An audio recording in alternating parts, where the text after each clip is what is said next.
Hello there, my very good friends. Are you guys ready for what will probably be the most basic video we've ever shot in this very studio?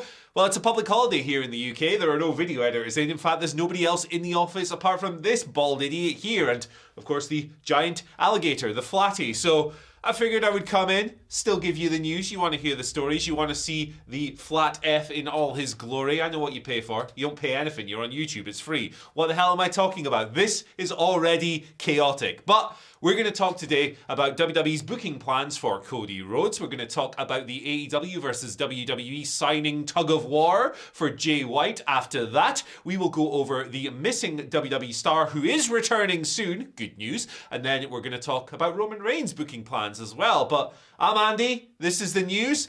That's a giant alligator. And this should change the image. Hey, I'm a techno mage. What can I say? Let's talk about Cody Rhodes' booking, right?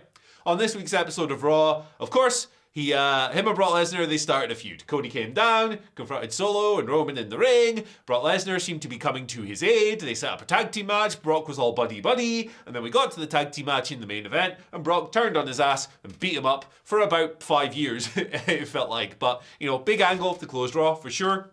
Now, according to Fightful Select, even though Vince McMahon obviously made loads and loads of changes to this show, as has been reported by multiple outlets over the past week, this wasn't one of them. This was actually set in stone a while ago. Brock versus Cody was always going to be a direction, and it was not changed on the day.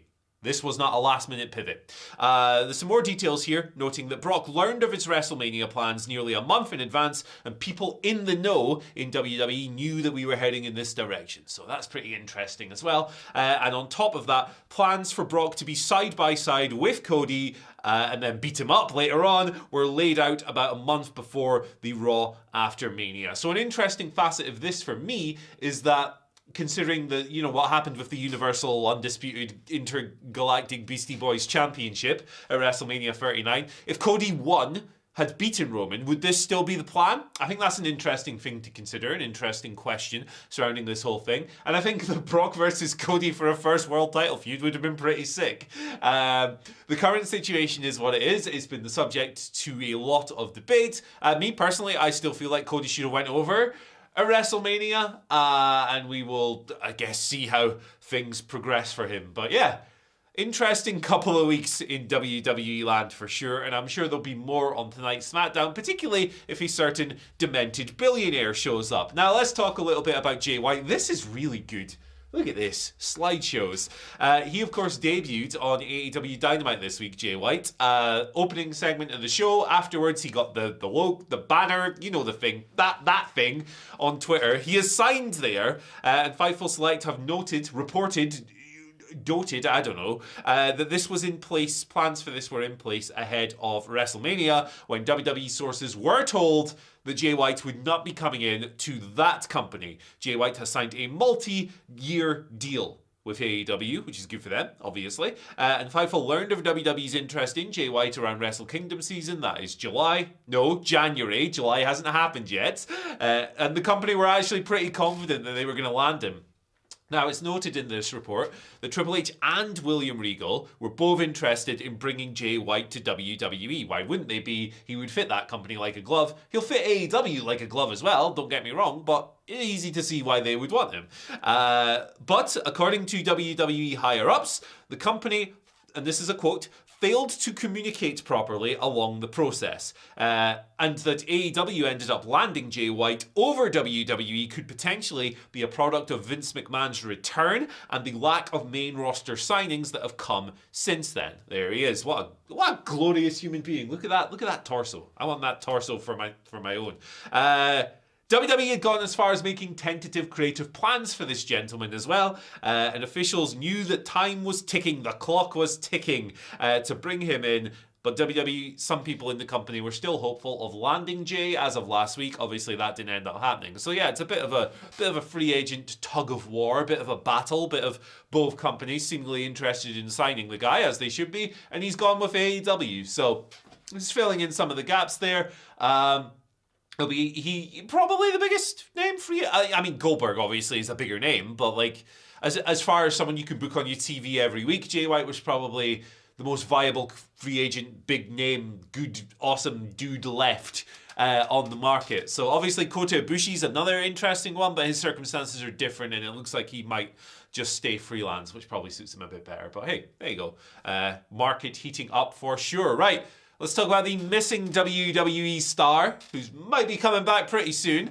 Bit of suspense. Who is it? This guy, Shinsuke Nakamura. PW Insider. Wow, look at that. What a tremendous thing. PW Insider reporting that Shinsuke Nakamura is due to return to WWE soon, in the next few weeks, which is good news. Now, his last kind of wrestling match that made air was actually for Pro Wrestling Noah. On the 1st of January, he wrestled the Great Muta as part of Muta's never-ending retirement tour, which was the most pro wrestling thing of all time. I believe that one was billed as Keiji Muto's last singles match as the Great Muta. He had about 5 more last matches. It was crazy and fun. It was a lot of fun, to be honest. And it was quite cool seeing a WWE star go over and work for another company. It doesn't always happen a lot, so that's pretty nice. Now, Nakamura has wrestled for WWE since then, but only on house shows in January. He also worked a bunch of December dates off television, but he hasn't been on TV in a match since November. So he's been away for a while. And yeah, the circumstances surrounding his departure have been a bit more, hey, where's Shinsuke? Rather than like, oh, he's got a terrible injury or whatever. Maybe he was injured, who knows? But I think sometimes when you don't have anything for people creatively, sometimes it's good to just give them a bit of time off. Especially someone like Nakamura, who's been working at a very high level for so long. His body's probably quite beaten up. Probably quite thankful to just be able to relax for a bit and take some time off. Also, when someone goes away for like 3 or 4 months, as Nakamura has, when they come back, it's like, oh, hey, I missed you. You're cool. I like you. This is fresh. This is new. This is interesting. So I don't think there's anything wrong with anything that's occurred with Shinsuke Nakamura as of late. But I am looking forward to seeing him back. Maybe he'd be a good opponent for Gunther for the Intercontinental title. Maybe that'd be cool. Anyway, our final story of the day surrounds WWE's top champion, Roman Reigns, retaining at WrestleMania, of course, controversially.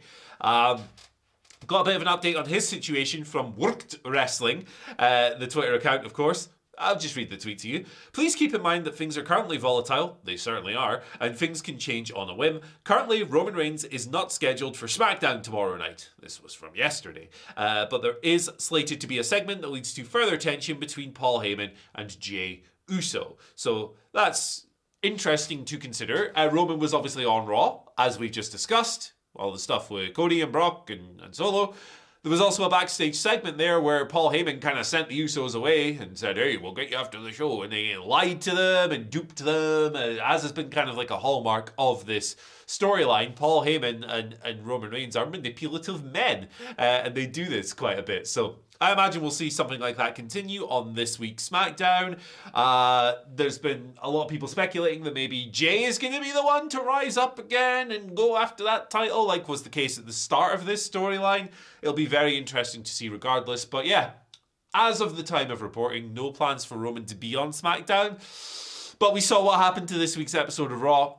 Anything could happen, especially if the old Git shows up. Right, let's go over to your questions. It's Friday. We keep them stupid, and we got them from the YouTube community page. Can you even read that? I doubt you can even read that. I should have considered that, but I'm going to read it to you, so it's okay. Darian Brown sent this one through, saying that, do you think that Vince will freeze himself like Walt Disney so he can run the company in the future? Okay, Walt Disney, what? Yeah, I mean, I like the image. I don't really like it because it'd be grim, but I could see Vince like just taking his brain and putting in a robot body like 200 years from now, being like Krang and all that. Maybe like the Overseer from Fallout games, where just behind this big old desk or something like that. Yeah, why not? Or the Emperor from Warhammer, he's basically dead, isn't he? Like, I don't know, what Horus, something like that. Heresies, who knows? Just shout outs to all the Warhammer people again.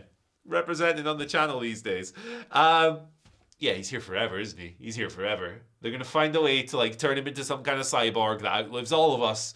He'll be here when the Earth explodes, I think. He'll be the last surviving human, even though he'll probably be like half mutant, half robot by then. But never going to get rid of him. Never going to get rid of him. Let's go over to this question here from Nikolai. Yeah, it did work. Hey, Andy, here's my deeply important question. Would you rather fight 10 hornswoggle-sized flatties or 1 Omas-sized eel? You get to pick any weapon from the wrestling world to help you. with whichever fight you choose. I mean, it's got to be one Omos-sized eel, hasn't it? I mean, unless it's an electric eel, that would be troublesome, for sure. But like, 10 Hornswoggle-sized flatties could still do some serious damage. We're talking about like alligators here. They're snappy little boys. So they would probably overwhelm you a fair bit. That'd be tough. I know fighting a gigantic 7-foot eel wouldn't exactly be easy either, but if it's out of water, I'm taking that clown down, man. He hasn't got a chance. He's gonna like asphyxiate or whatever. So yeah. And I'm using the Fiend's giant hammer for that. Wrestling-based weapons. Or what if I used the Mounties shock stick? If it's an electric eel, would that like overload him? Would you just explode? Would that be a thing? Answers on a postcard or in the comment section. And our final question today comes from Steve Goulding, who asks, hey Andy, would you rather remain bald or get one hair and beard trim a year like the wonderful Mr. Chambers? I would rather remain bald, my friend. Bald is beautiful, bald is life. Bald is a brotherhood, it is a community, and once you're in, you are never out again. Anyone who gets hair implants is a straight up coward. You can wear a wig like Kevin from The Office, you're not fooling anyone. Look, embrace it. This is a warm, welcoming community. We are here for everyone. Well, maybe not everyone. Some people are kind of scumbags, but you know, join the community. Shout outs to Phil. I don't know if he's ever gone off over his like baldment plans on channel before. If he hasn't, I don't know. I'll leave that to him, but they're pretty epic. But yeah, make a plan, go bald, join the community, come for a hug, cup of tea, shine that dome up. It's all good. Hair is for losers. I'm going on the record there. But hey, thank you for joining me for today's weird news video with no editing.